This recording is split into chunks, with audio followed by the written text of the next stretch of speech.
The recording has started. Okay. Here we go. All right. So, Cyprus Computer History Museum. My name is Alexandros Kofteros, the curator and co-founder of the museum. We are very, very honored to have today with us Mr. David Fox, one of the people who really created the industry. What can we say about David Fox? First of all, thank you. Thank you for being here. This is a huge honor for us, Mr. Fox. I'm happy to be here. Now, from what I understand is that you're a pioneer not only of video game development, but also you kickstarted one of the very first computer clubs back in the mid 1970s. Is that correct? Yeah, in 1977, we launched the Marin Computer Center. You can see I'm in that picture. That's me in the upper right corner with the mustache, which was actually brown back then. Okay. And my wife and I did it, and we got a loan for 10 computers, and 9 of them were these processor technology Sol 20s. And we were a nonprofit, so people could make donations, and we were able to rent a very nice library from a school that had closed down. It was actually a relatively new school, so we had a great space, and we had kids would come in for birthday parties and field trips with schools, and we taught programming to both kids and to adults, and we ran it for about 4 years. It continued for another maybe 3 or 5 years after that. So from 1977 till maybe 87, it was there. And by then, its use was not as important because people were starting to buy computers. So at the time we first opened, no one had personal computers yet. And for when we did field trips, most of the time, my wife, Annie, who was mostly running them, would ask the kids or the adults if they'd ever seen a computer before, and let alone touch one, and none of them had. So this is really brand new for the era.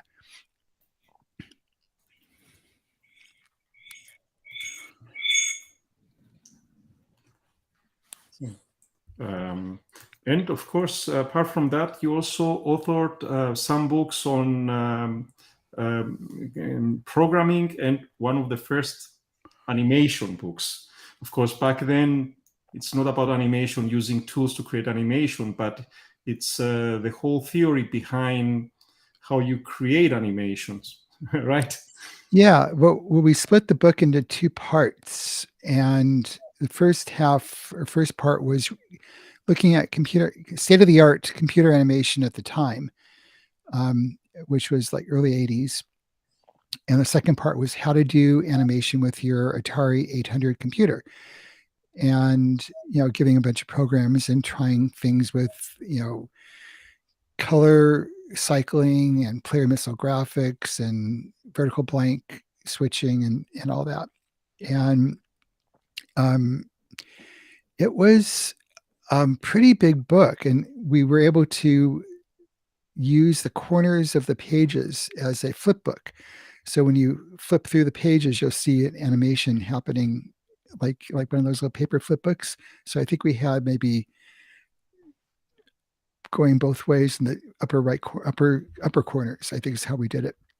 All right. And that was really fun. That was actually how I connected with people at Lucasfilm, was that they were the relatively newly created computer division was also in the same county where our computer center was, in Marin County. And I was able to get a visit with them, get a tour, and got to meet several of the people and hang out with them.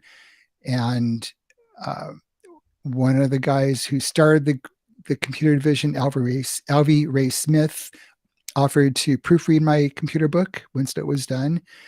And around the same time I finished the book, I had my manuscript completed, was when I first heard about the games group being started from one of our computer center members who worked at Industrial Light and Magic. So I already had the connections. I was able to make the phone call and call them up and ask if I could get interviewed. And my book is a resume, essentially, because it showed I knew the Atari 800. Coincidentally, the initial funding for this computer games group came from Atari. Yeah. So we actually had to use the Atari 800 for our games. So everything was just like lined up perfectly. It's like someone had traveled back in time and said, hey, if you want to work at Lucasfilm, here's what you need to do. First, start this computer center in Marin County, learn about games, write a book on computer animation, and then be ready. So the star aligned, and of course, the people you met there are the people who also revolutionized computer graphics. Harvey Ray Smith, if I'm correct, is one of the founders of Pixar, right? Right. So the computer division, after a few years, ended up being purchased by Steve Jobs and became Pixar. Yeah.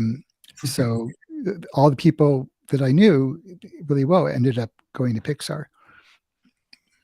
So you're really trailblazing and creating the core. You're the people who actually create the core. And talking about the core, you were one of the founding members of Lucasfilm Games, if I'm correct. Yeah, I mean, people started using those words. I never thought of it while I was there. I just considered myself to be an early employee because it wasn't my idea. Yeah. So I feel like, I guess George Lucas is the founding member since it was his idea to start a games group, probably. But I was one of the first employees to be hired. So Peter Langston was our manager. He was the first person. He's who I interviewed with. Then a guy named Rob Poor transferred from the computer division where he was doing laser film printing, working in that group. And then he said he wanted to come over to do games. And then I got hired. So I guess I'm the third person to be coming in. This is very impressive. And one of the first games you directed was, of course, a very challenging game. Was Rescue on Fractalus. And one of the games I inherited with my Atari 65 XC. This was back in 1985, and it was still very groundbreaking for the time it was released, with fractal pseudo 3D graphics and the first-person view and all that. I mean, young people today cannot realize what a groundbreaking game this was back in 1985, but it was a groundbreaking game. May I ask, what were the technical challenges in creating this amazing game? Well, going back a bit again, when I first met people at the computer division, one of the people I got to know was a guy named Lauren Carpenter, who was famous, I guess, not yet, but he would become famous for having first figure out how to do fractal landscapes in computer animation, where you could fly through landscapes. And he had done an early film called Vol Libre before he joined Lucas. That was probably what got him the job.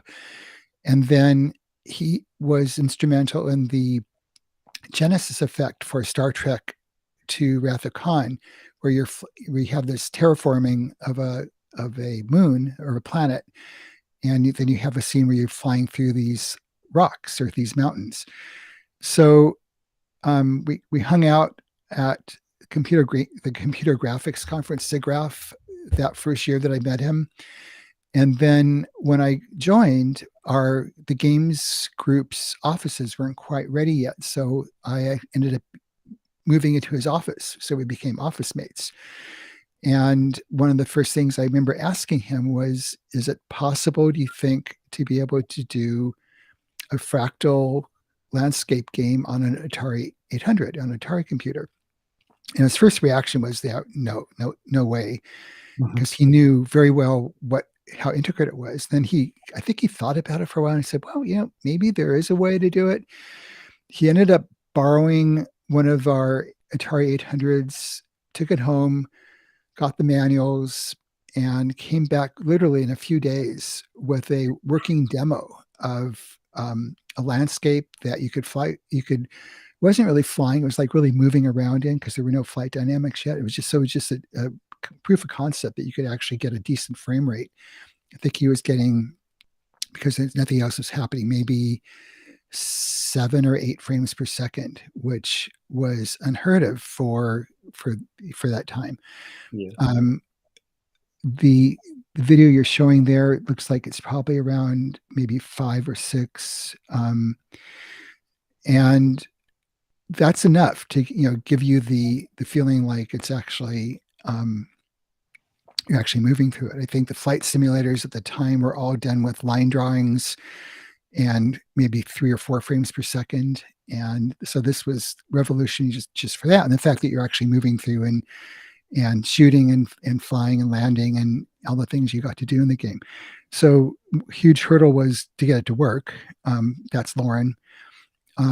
Next big one was to actually make it feel like you're flying through this landscape, and that was Charlie Kellner, who was an early employee, I think maybe employee number 7 at Apple Computers, came over and joined our team, and he did all the flight dynamics. He did the cell animation routines. He did I think he did all the sound routines. He did like a lot of the heavy lifting to get it to work, using Lauren's code and improving upon Lauren's code, because he knew the 6502 really, really well, the processor. Yeah, so he knew how to optimize things for it.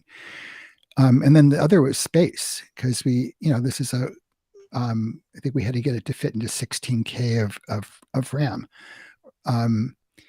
And that was difficult. I think originally it was going to be a 5200 cartridge game, and then we decided to also do it on the computer. So it was actually ready to go earlier. It was actually shown at the Consumer Electronics Show in 1984. And I think Atari released the 5200 version and maybe the 800 version on cartridge around that time. But then that's also right after the Consumer Electronics Show, CES, is when Atari got bought by Jack Tramiel. Yeah. And all the contracts were up for grabs, and I guess we didn't like the new terms, so we ended up pulling the game for release and ended up going with a different publisher, which took like another year to get a disc version ready to go, and load routines and copy protection and packaging and all that stuff. So that's why it came out like, I guess, 85. But it was really, most people at the time first saw the game in 1983 when a pirated version of both Rescue and Ball Blazer were released to all the BBSs and anyone who wanted to. All the Atari hobbyist clubs were able to download free versions of them, which were pretty close to final. There were some tweaks and fixes we did, but they were like 95% of what we did for the final games. Just devastating when we found that out, that it happened. It kind of took the excitement out of the actual release. It's a shame how it ended, because this is a huge game that I don't think that anything that was in the market came even close for at least another 3 or 4 years after this. So it was way ahead of its time. Yeah. I wanted to say that the inspiration for the game was a combination of Star Raiders, which was our premier game that we use at the computer center. We have it set up on a large projection screen and with really good sound system, and that was the first choice for most kids to play that game. So it was like the first person Rush, and also Star Wars. Being able to the first person scenes through the trenches, and feeling like I want to get that adrenaline rush of flying a first person experience. And I had actually intended it to be a Star Wars game when I first came up with the idea.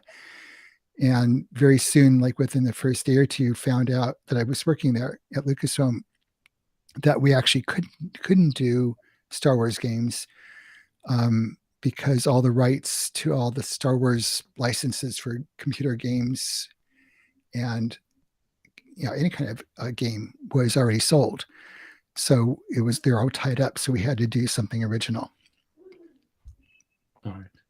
And then the whole, of course, I don't want to elaborate more on this, even though every game that you created, we could devote an entire interview on every single game. So I'll just skip ahead, and I would love to have you discussing each game individually in other interviews. But let's skip to your first graphic adventure. Mm-hmm. This is the first graphic adventure released by Lucasfilm, based on a film this time, The Labyrinth with David Bowie, and I love that. And this is something actually that you pushed the graphic adventure genre.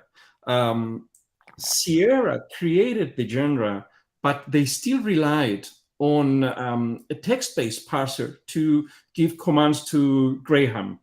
But here you have the precursor with your wheel system to what's going to be the rest of the adventures, which was brilliant. I mean, the way we can use this click wheel you created in order to control the character. And right. Yeah. Well, part of it was because we knew about Sierra Games, obviously, and we knew about their text parser, and we had a big internal discussion, like, could we actually do a text parser? And we had a really tight deadline because we wanted to get the game done around the time the movie came out. We missed that by a few months, but we didn't have time to actually do a really good text parser, and even a bad text parser would just be terrible. Even a good one isn't that great often. It misses a bunch of stuff. So the idea of pre-choosing all the verbs came out of our brainstorming sessions, and I think it was my idea. The idea of picturing it as like a slot machine interface is what I referred to it as. But a bunch of us went to London for a week and brainstormed with Douglas Adams of Hitchhiker's Guide to the Galaxy fame. And he was friends with Jim Henson, who was the director of the film. And we spent a week in a room going up with ideas and how we could actually adapt the movie into an adventure game and do it in a way where it felt like you were in the same universe, but you, having seen the movie, wouldn't give you a big advantage in winning the game. I think we had to assume that you hadn't seen the movie and we would still have fun. So you hear my dog barking downstairs. We ended up choosing this to make it easier to implement, but also realizing that it gave us a big advantage in terms of knowing what the intent was the player had and limiting the number of options in a way which would make it actually implementable, but still fun. So that worked. This is though some of the things that I liked, and I see that Labyrinth obviously was inspiration on which you built for the following games. For example, the sprites are larger, more cartoony, and this is something, of course, we've seen in the next graphic adventures from Lucasfilm.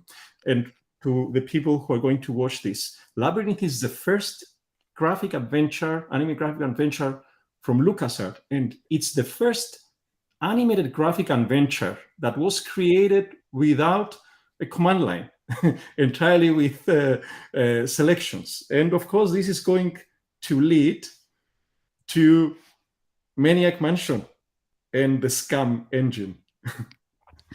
Yeah, so it's interesting. The team for Labyrinth, the chief technical guy was Charlie Kellner, again, the person who worked with me on Rescue and Fractalus. And I think he used his cell animation routines from Rescue and added scaling. So you actually had scaling characters. So when they walked away, you actually see them scale down, which kind of worked. Not great because the resolution wasn't really there to do it properly, but it kind of worked. Also, you saw there's smooth scrolling, slide scrolling of screens. That was something that was new. And some of that stuff worked, came into Maniac Mansion, but I think, to be honest, I don't believe that Ron Gilbert, who was the lead on that game, actually saw Labyrinth as the inspiration for the verb interface. I think he kind of, maybe because he had the same problems with text parsers that we did, that they just weren't. The game became guess the parser, guess what it is the programmer intended you to come up with for the selection of words for the objects you're supposed to deal with. And this just seemed a lot better. So I think he probably, clearly he must have seen it, but I think he kind of went off in a different direction where you just chose stuff with the mouse. So it's much more point and click based than ours was. And Ron had just finished working on the Scum engine, script creation utility for Maniac Mansion, and asked me if I'd be interested in being the first Scum programmer and actually wire up the game. And so I did a lot of it. He also did it. This is the first game we did that had cutscenes. That was a major innovation. So you actually cut away to a different part of the environment and see something play out, kind of for backstory. That was a huge thing that showed up in pretty much all games after this. And the idea of having switching characters, multiple characters you could choose, that also made the game extremely difficult to implement. That you could, in the beginning, you could choose from an array of different two out of the group of characters to accompany Dave, made the game geometrically more difficult to debug and program and get completed, because every combination would have to be possible to succeed. So hard game. I think I was on it for about 6 months. Then I moved on to Zach, and Ron had to finish this game. But I was locked in that mansion for at least 6 months trying to get the game to get the game finished. Since we mentioned Jack, going there, but first, this is my Maniac Mansion, my copy of Maniac Mansion. Right. Now we're going to move to Jack McCracken. What can we say about this game? To me, this is the most humorous graphic adventure ever created. It's got the best humor. You've got there everything. You've got aliens. You've got civilizations on Mars. You've got Elvis. Everything, and the kitchen sink. This is great. This is huge. Yeah, kitchen sink is very important. Yeah, of course. And this is incredible. And this is something I've always wanted. There are actually two things I wanted to ask you about this game. First of all, how did you come to this inspiration? All this huge humor, and we have to make a comparison with the humor from the Sierra games. There is always humor in the Sierra games, especially in the Space Quest series or in the Laris, but those are extreme self-sarcasm or sarcasm. The humor in this game, in Jack McCracken, it's actual humor. It's not sarcasm. It's not humiliating the protagonist. This is an incredible inspiration. How did you get to that? Well, I've always been interested in new age type stuff. I mean, even as a kid, I would read books about, psychic phenomena and reincarnation and, aliens on, visiting the earth, and all that kind of stuff was always really intriguing to me. And so I knew that was going to be the topic overall. And our general manager, Steve Arnold, had a friend up in Seattle area named David Spangler, who was a famous author, spiritualist, and that was his area. And so Steve had me go up, and we spent a couple of days, me and David, brainstorming, trying to come up with all the, looking for everything that would go in that kitchen sink, looking for all the different locations on the planet, all the different conspiracy theories, all the different, places of power on the planet, and just try to make a massive list, and then coming up with some ideas of how they could connect. And I went back home to Skywalker Ranch, where my office was at the time, and just remember going through all the notes and trying to figure out how to work this all into a narrative that actually made sense. And I remember the first version of my design doc. We by tradition, we would pass around our design docs to the other game designers and get feedback. And Ron Gilbert felt that it wasn't funny enough, that I hadn't quite hit the level of humor that we should have.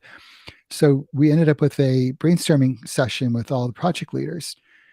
And originally, Zach's name was Jason, and he was a reporter, mainstream media reporter, for some large newspaper. And just changing it so that instead of working for a newspaper, he's working for a schlocky tabloid that would make up stories and do sensational news. It gave us a lot more freedom to be quirky and funny, and just it was like a twist, like a 90-degree twist to up the wackiness of it. And the original story and everything that was there hadn't changed. It was just kind of taking it from a different point of view.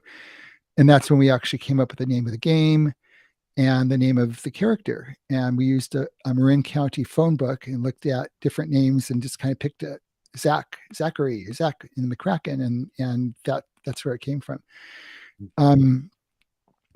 So part of the humor was me. Part of it, that's my humor. That's how I am. And part of it was Matthew Allen Kane, who came in to help code it with me. He was already working in the learning group adjacent to our games group, and he switched over and he did all the music. He's also a musician and composer, and he co-scripted the game with me. And fortunately, he has a very similar sense of humor, and I think we would kind of bounce things off each other and just try to ramp it up and add things where we saw things that could be funnier. And it just worked. At this point, I have a hard time knowing which part was mine, which part was his. It just kind of melded together since we both edited each other's work. Okay. This is a great game. This is a huge game, and obviously it's got a cult following, even going all the way to develop some sequels to the game. Are you familiar with the sequel that were created by fans, like Between Time and Space? I'm aware of them, but I never played them. So I felt I was blown away when I found out that people were actually doing sequels on this game, but I realized I probably shouldn't look at them just in case there was if there ever were an official sequel. I didn't want ever to have to worry about whether I accidentally stole an idea from one of the other fan base sequels. So to this date, I still haven't played them. Now, I don't know if this is going to affect any future interviews with other LucasArts developers, but from all the games of LucasArts, and I must say that I love every single adventure ever created by that studio. Jacques McCracken is by far my favorite, and Loom is the second favorite. Now, moving to another game. Usually when we have games based on movies or vice versa, they end in disaster. And yeah, E.T. always comes to mind. But in your case, you managed to get one of the most recognizable characters of movies and turn that into a really incredible game. And of course, we're talking about Indiana Jones and the Last Crusade. What an amazing game that was. May I ask, weren't you scared that because you quite followed the script, and yet you created an original game that was very engaging. Weren't you scared that things are not very restrictive when you have to follow a specific script? I don't think that was the worry. I think the big worry was, can we get it done in time? And originally, Noah Faustin was working on the game for like maybe a month, and then we realized that in order to pull it off, first of all, doing it as a graphic adventure using Scum again, since this would be the third game, we already had a mature environment that we could jump in and use rather than having to build something from scratch. So that dictated the kind of game it would be if we did a graphic adventure using Scum system. And then Ron Gilbert and I were both brought in, and we all pretty much co-project led and co-designed the game. And Ron and I did most of the coding. And we basically looked through the script. We had a script. We had stills or photographs from the set, so production stills. And we had a brief meeting with George Lucas and Steven Spielberg, where we just basically asked them, can we kill Indy? Can we deviate from the movie? How far off the movie script could we go? And we pretty much got full creative control to do whatever we wanted to, as long as we made it still feel like Indiana Jones. And this is the third movie. We already seen two movies with Indiana Jones in it, and we read the script of the third, so we felt like we knew the character pretty well, and we had the environments. We didn't have to come up with very many original environments, and it was really how do we do the puzzles in a way where, again, like with Labyrinth, where having seen the movie doesn't give you a major advantage that you aren't expected to. Although we probably assume most people will have seen the movie by the time they played it. That's actually not the case. I hear from people all the time that this was their first exposure to the story was the game. So, we knew we had about 6 months to 8 months to actually pull it off. So it was really finding the key scenes, finding how to interact. I think one thing that was really different with this game was the idea that you could pretty much find alternate solutions, either talking your way out with a dialogue tree or giving something or fighting. And here I see in the video, this is the place where you could learn how to use your punching. That was, something which we didn't especially want to do, but we felt like because India is such an action type movie, you needed to have some kind of action in it. So this was our one nod to an action experience in a game. I don't know how well we pulled it off. I never liked doing it myself when I tested. So I think we had a special button as programmers where we could just push a special button and it would knock out the character with one hit so we can get through the game really fast. But I feel like we did a pretty good balance. Between the three of us, both brainstorming and trying to be realistic about what we could pull off. I think a lot of games go off the rails because the one person in charge might have ideas that they aren't willing to give up. They get too attached to, and then it starts growing and growing and growing. Where here we all kind of held each other in check, and also, had great meetings with lots of creativity. We already knew each other really well, so that was a good team to work on this. So it worked. We actually went to LA, to Los Angeles, maybe a month or so before the film released, and saw a screening of it, and realized that there was at least one scene in the game which had been cut from the movie that we pulled from the script. And so there were things that we included that weren't in the movie actually. Like there's a whole sequence with the radio operator in the Zeppelin, which was originally in the script, which got cut.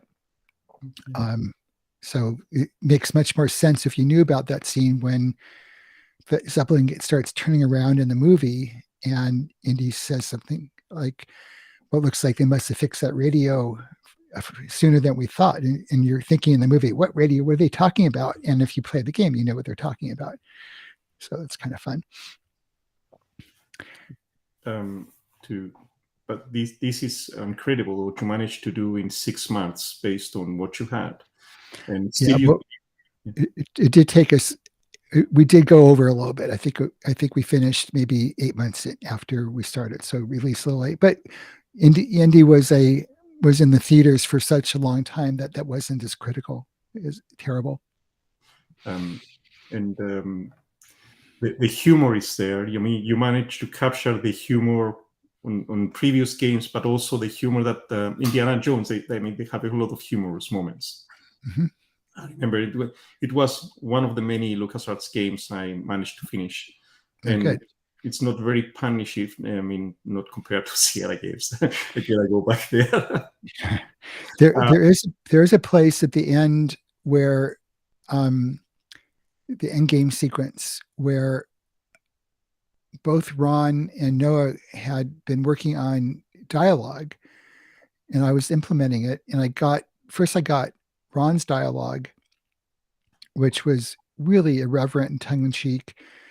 And then I got Noah's, which was much more serious and closer to the way the movie was. And I thought that Ron's was a placeholder, and it turned out he intended it to be actually what was used. So I ended up, they both wanted theirs to be the one we used. So I ended up doing random number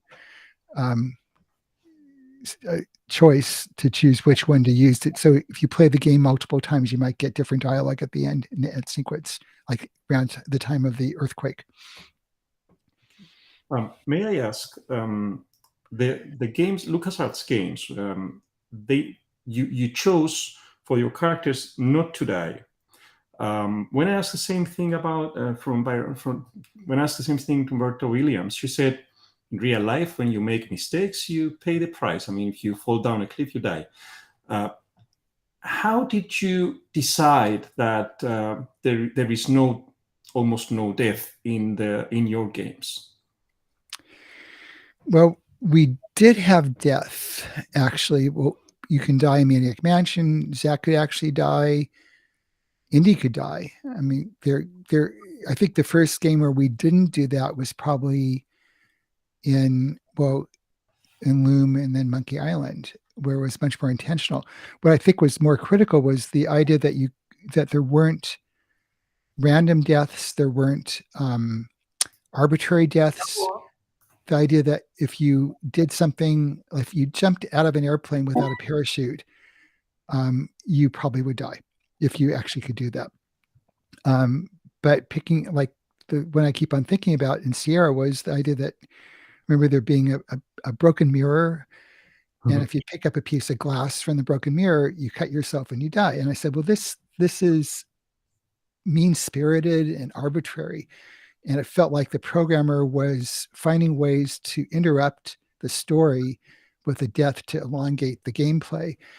And it didn't feel like they were supporting me as a player, that like they were actually working against me as a player. So I think our philosophy was we want the players to have fun, to have the aha experiences. Having a barrier isn't bad as long as it's telegraphed ahead of time, so that you know that this thing is likely to kill you or be dangerous.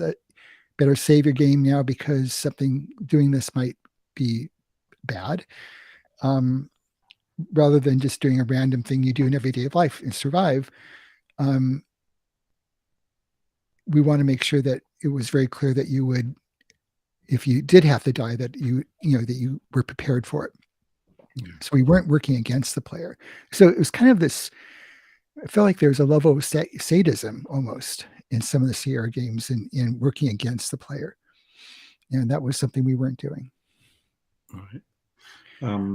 Coming up to more recent years, it was a great joy a few years back when we read about an upcoming game called Thimbleweed Park. And everybody recognized the style quite similar to the X-Files that were used to watch a couple of decades back. And it was really joy to see that the Thimbleweed Park, it really resembled the humor and the graphics of a previous game. May I suppose that this is closer to, let's say, the Maniac Mansion kind of style than any other graphic game, or am I wrong in this? No, and that was intentional. I mean, this was a Kickstarter.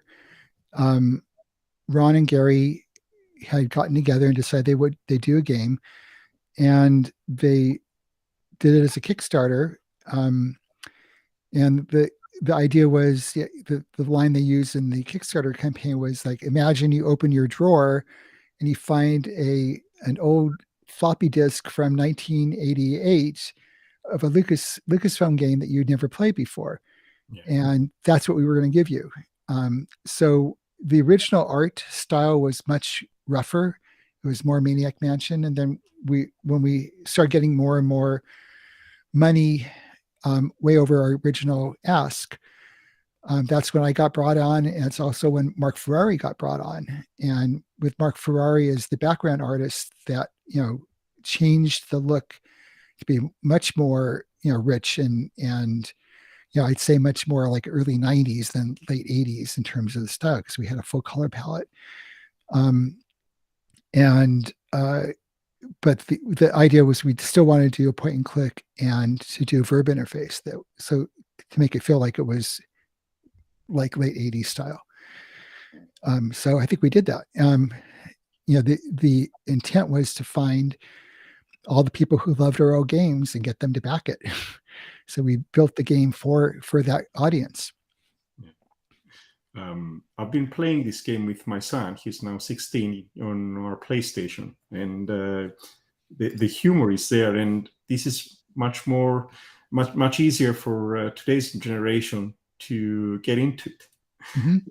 I recognize everything. I mean, the DNA of Maniac Mansion and Jacques McCracken is there, and the larger sprites. I mean, this is signature Jacques McCracken and Maniac Mansion.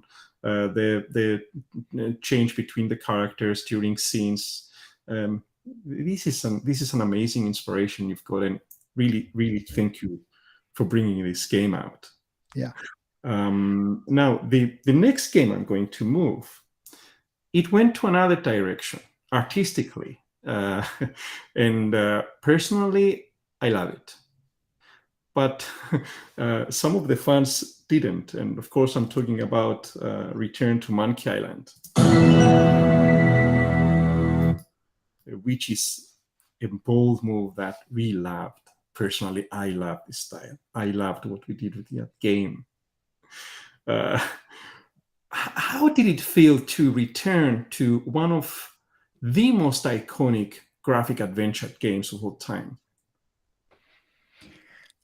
Well, I see when the first Monkey Island game was being made, I was then the director of operations at Lucasfilm Games / LucasArts. I think we just were switching to LucasArts as the name, and didn't get to I love the game. This is actually one of the first two Monkey Islands were two of my favorite two games that I've played before, up until now. And I'm sure I was a little bit jealous. I was stuck doing management when I could have been doing creative work, and I really had wished I could have been on those projects. I remember brainstorming in one meeting for the first Monkey Island game. That was pretty much my involvement. Helped play test. We had these pizza nights where we would all get together in the evening with pizza, and Ron would have us play through different sections of the games and get reactions and see how maybe 10 or 15 of us would play these play on the computers, and we get to see how it felt, and you get to watch us. So I was blown away when I found out what Ron was going to be working on for the next game, and was really excited to be invited to join.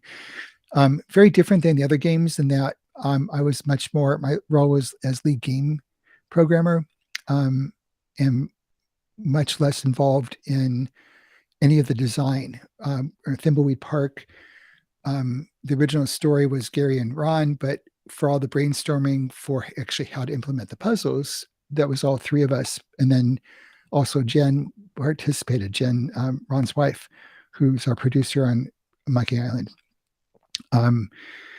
We ended up, I ended up very much involved in the design of Thimbleweed Park, but in Monkey Island, it was really Ron Gilbert and Dave Grossman were the two designers. And so I was much more of a implementer, but it was still really fun to work in this universe, and for the first time, finally actually do it. In terms of the look, Ron had seen Rex, our lead artist's design, like maybe 10 years earlier. I think Rex had sent him a picture of how he would imagine Guybrush to look, and Ron loved it. He fell in love with it. And I think it's like the same problem. You fall in love with the first version of whatever game it is you play, and that's how you think they all should be. So people who played Monkey Island 3 first wanted that to be, the look, and people just kind of get stuck with their expectations, what it's supposed to look. But every single Monkey Island game had a different look, and reflecting what the tone of the game is, what the capabilities were. I'm sure to some degree what the budget was, and that's where we came with this. I was surprised the first time I saw the art. I said, "Whoa!" And it took me a couple of weeks to kind of get it. And then once I was with it, living with it for a little bit, that seems like the only way it could ever be to me. I mean, this seems like, they finally captured the true essence of how Monkey Island should look.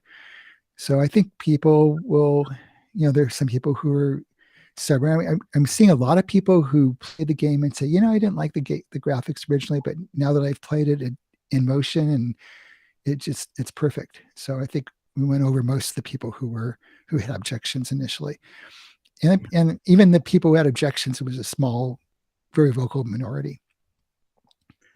I think the spirit of Monkey Island is there, and that's what's most important, because always with the LucasArts games, it wasn't about the graphics as such, but it was about the humor, the story, the twists, the everything about them. So this is 100% a Monkey Island game. Mm-hmm. And personally, I am very glad that you did Thimbleweed Park as an ode to the past, which brought us back to the days where we used to play on 16-color monitors with Jack McCracken and the first LucasArts game. But now we've got another Monkey Island, which is a real Monkey Island game with new graphics, which we also like. So yeah, I'm guessing if we hadn't done Thimbleweed Park, it would have been, it's possible Monkey Island might have been more look more like the old style. but we kind of did that, so we didn't have to do that again. We could do whatever we wanted to. There is I know people know about. There was a game called Dolores that we did during the lockdown for COVID in March, April of 2020. Ron had already started working on Monkey Island. I didn't know what the game was, but he was working on a new engine based on evolving from the Thimbleweed Park engine, but different. And he wanted to try out some user interface things. So he and I did this game called Dolores, which reused the art assets from Thimbleweed Park and did a mini graphic adventure that was a freebie. It was a throw, we gave it to everyone as a free download. Then Ron actually released the game code, not the engine, but the scripting code on GitHub that people could download if they want to play with it and look at it. And that was the early version of the same dinky game engine that we used for Return to Monkey Island. So I was actually working on an early version of it before I knew what it was. It wasn't for another few months before Ron was able to tell me about the new game. All these about the games, how you started, how the games you created evolved, and of course how you managed to raise an entire generation of people who were really into your games and inspired by your games.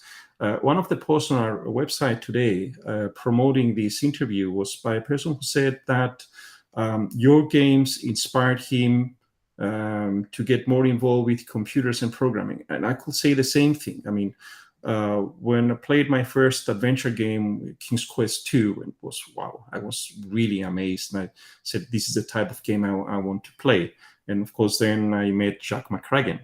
And as a school teacher, because I'm a primary school teacher, that's my main job, I always implement stories from games and even video games with my students, because they're not only very good in understanding the logic of puzzles and solving puzzles, but it's also amazing when we try to get students engaged in creating their own games.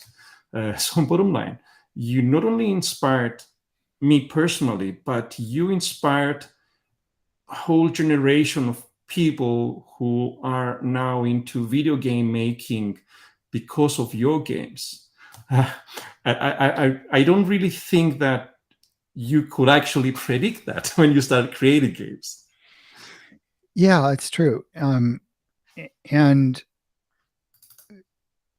I'm always honored when I hear someone say something like that, that I was the reason they got the games, or, someone told me that Zach McCracken inspired him to become a astrophysicist.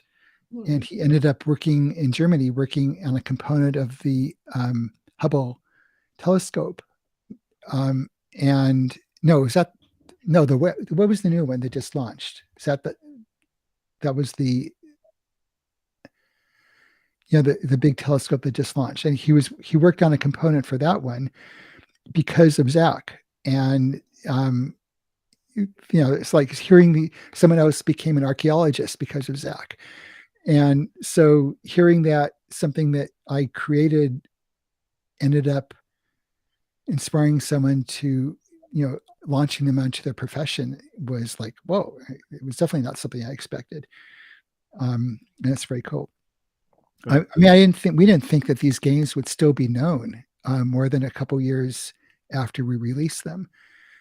We figured, you do a game for Commodore 64, and after a few years, people would throw away their Commodore 64s and get some other computer, and that'd be the end of those games. So we just didn't think about emulators and the fact that you had something like ScumVM or something which would allow you to play it on modern machines. So that blew me away when we first learned that. Well, the thing is that you are the people who created the core engines, the core, let's say, rules. All these games that we have, and over the years we saw releases of some incredible adventure games from other companies. Sanitarium comes to mind. The Longest Journey comes to mind, which was probably the longest journey to me. It's one of the greatest graphic adventure games ever released. But these guys, they had it easy because you were there first. Roberta Williams was there first. You were there first with the actual point-and-click adventure. So you set the pace, you set the rules, you showed what it works. So the other guys, they had it easy. They really had it easy because of you. So this was amazing. I mean, we all build on other people's creative works too. I mean, like, we were inspired by Graphic Ventures from Sierra, and all of us went back to like the text adventures from from Infocom, and also the adventure game, the original one, the text one from the 70s or 60s. So you find parts of it you like, and you figure out how you adapt it to current technology and expand it, and then put your stuff on top. So and we were all inspired by movies also. How to get storytelling in there in a way where it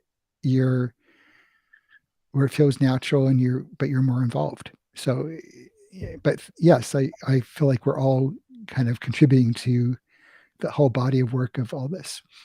Yeah. I think people are anxious to ask questions. So because we only have 15 minutes. Mr. David Fox has asked that we finish at 8:15 our time. So we have 15 minutes for questions.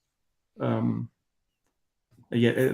is a question on the text about the F and that's actually the F and Tom's version of Zack. It was higher quality, so it better looking on the screens. But it was also now, Mr. Panayotis Haralambous. Mr. Haralambous, I think you can open your microphone.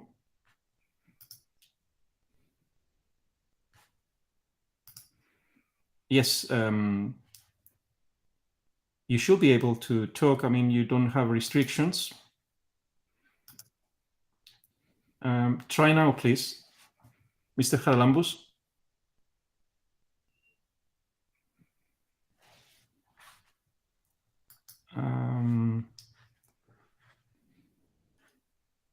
What about now? Yes, we can hear you. Okay. Technology. So, hi, Mr. Fox. My name is Panayotis, and I'm a researcher. I do computer graphics and animation as my main research. And actually, you mentioned SIGGRAPH before. I'm currently reviewing papers for SIGGRAPH. I have a deadline in an hour, but this is more important, I think. So I would like to thank you for a lot of things, actually. When I was young, actually, the first games I ever bought by myself were Zack McCracken and Indiana Jones and the Last Crusade. And I remember my father taking me to Micromania from Cyprus. And I remember I bought those two. I didn't know why, but I never regretted that decision. So thank you for these games. They actually inspired me to study computer science, to be honest. I was never a very good game programmer, but at least I followed the computer animation part of that. And now that I saw that you also have a book, I'm gonna buy the book because I enjoy these books a lot. Well, that book is actually it's not in print, but someone scanned it, and the entire book is free online. Just search for it. I think it's on the Atari Archive website. Yeah, it's there. I googled it already. Yeah, so it's all been scanned. Feel free to read it. I think they're also someone digitized or uploaded the sample programs from the book, and I think those are downloadable through some of the Atari emulator websites. So you could actually look at the code if you have BASIC. They're all written in BASIC. BASIC. Okay, that's cool.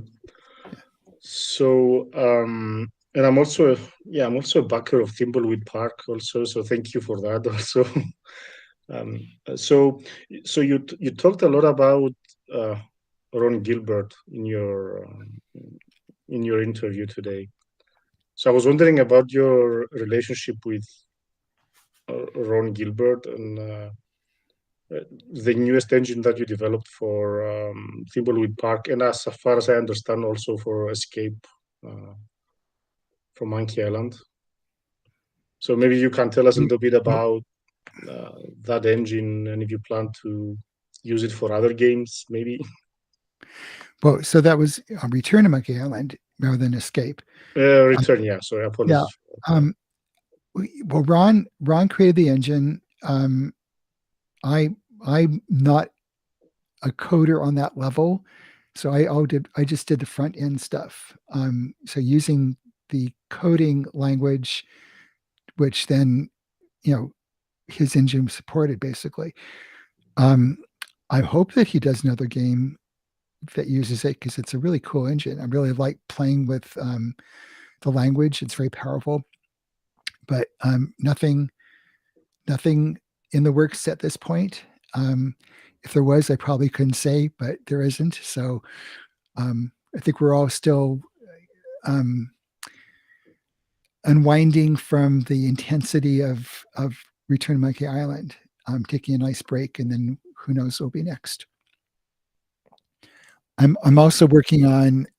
I did a game 9 years ago called RubeWorks, based on Rube Goldberg's cartoons, which is out for.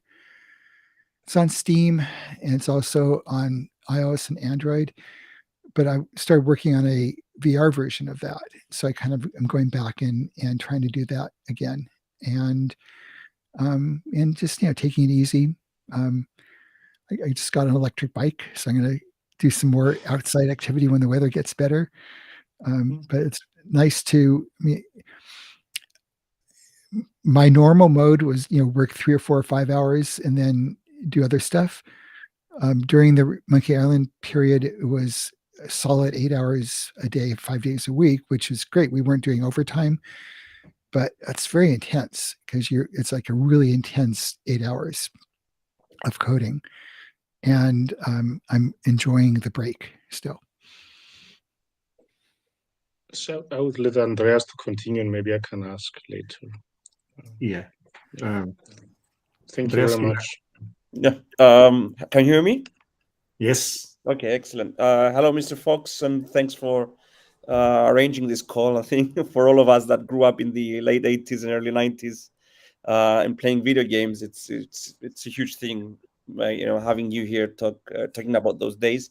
Personally, I'm a writer and a filmmaker. I'm a director, and your games, all the LucasArts games, were a huge influence on my work up to today. Actually, so vice versa, from video games going to movies, you can also get that inspiration. So I wanted to ask, what was George Lucas' involvement during those days at LucasArts? I mean, did he ever, came into the office? Did he play the games? Did he have feedback? How was the creative cooperation with him? He was mostly uninvolved. The only games that I know of that he actually sat down and played prior to release were Rescue on Fractalus and Ball Blazer. And that was because we were brand new, like maybe a year in.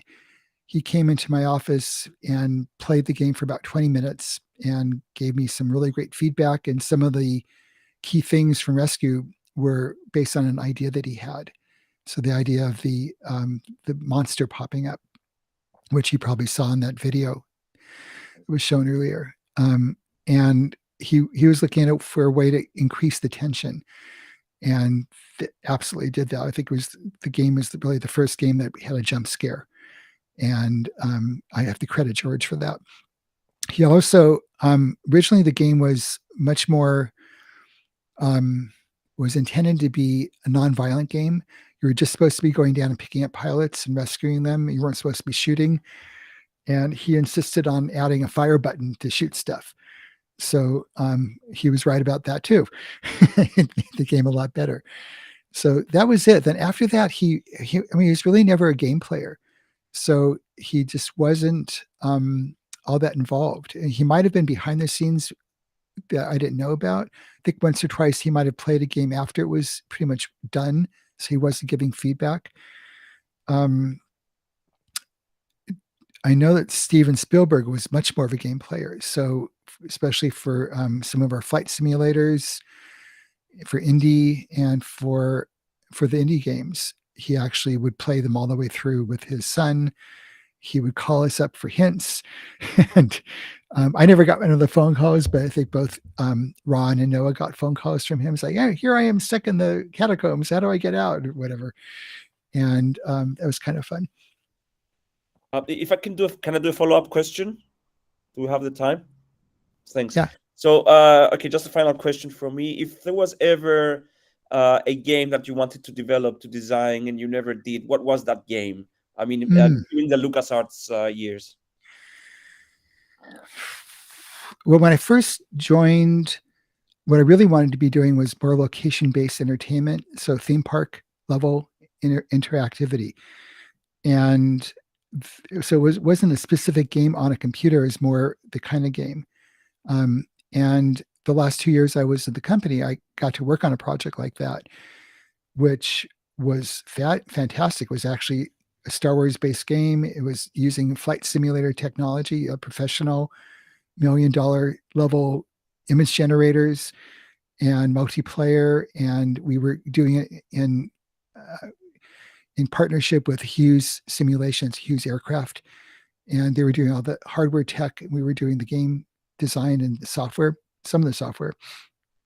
And unfortunately, it was just too expensive for 1991, 92 period, and went away. And the project stopped. So if I had any choice, it would have been to have that project continue and ending up in theme parks and doing multiple games like that.